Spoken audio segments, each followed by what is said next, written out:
ជំរាបសួរពុកម៉ែបងប្អូនតោះមករៀនធ្វើទឹកសណ្តែកខ្មៅជាមួយខ្ញុំទាំងអស់គ្នាមុនដំបូងខ្ញុំយកសណ្តែកខ្មៅចំនួន2ខាំមកត្រាំជាមួយនឹងទឹកក្តៅអ៊ុនៗរយៈពេល2ម៉ោងត្រាំចោលរួចរាល់ហើយខ្ញុំយកវាមកលាងសម្អាតចេញឲ្យស្អាតរួចទើបយកវាទៅកិនពេលកិនសណ្តែកខ្មៅខ្ញុំប្រើទឹកចំនួនកន្លះលីត្រដើម្បីជួយឲ្យសណ្តែករបស់ខ្ញុំកាន់តែម៉ត់ល្អ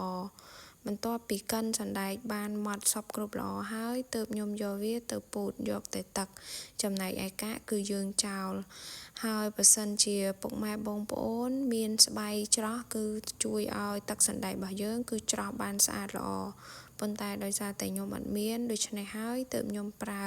កត្រងសម្រាប់ចម្រោះខ្ទិះដូងនេះជំនួសវិញសណ្តែកខ្មៅ2ខាំខ្ញុំប្រើទឹកចំនួន2លីត្រហើយបើសិនជាពុកម៉ែបងប្អូនចូលចិត្តរៀងរាវពុកម៉ែបងប្អូនអាចបន្ថែមទឹក2លីត្រកន្លះឬក៏3លីត្រក៏បានដែរ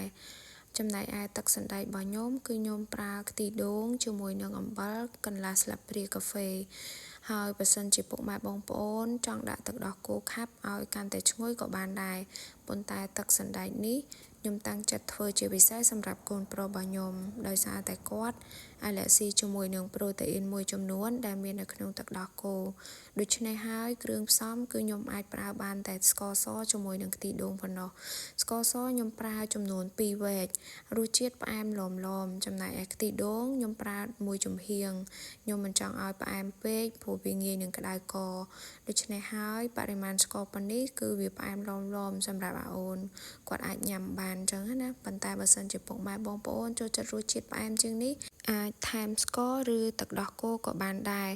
បន្ទាប់ពីទឹកសណ្តែករបស់យើងឆ្អិនរួចរាល់ខ្ញុំលើកវាចុះពីចក្រានទុកវាឲ្យត្រជាក់សិនពេលដែលវាចុះត្រជាក់ហើយទើបខ្ញុំយកវាមកច្រកដប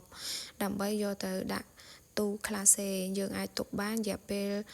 4ទៅ5ថ្ងៃអីដែរអញ្ចឹងណាពុកម៉ែបងប្អូនហើយនេះទឹកសណ្តែកចំនួន2លីត្របន្ទាប់ពីរំងាស់ហើយគឺខ្ញុំច្រកបានតែ7ដបនឹងទេចាហើយបើនិយាយពីរសជាតិគឺរសជាតិឆ្ងាញ់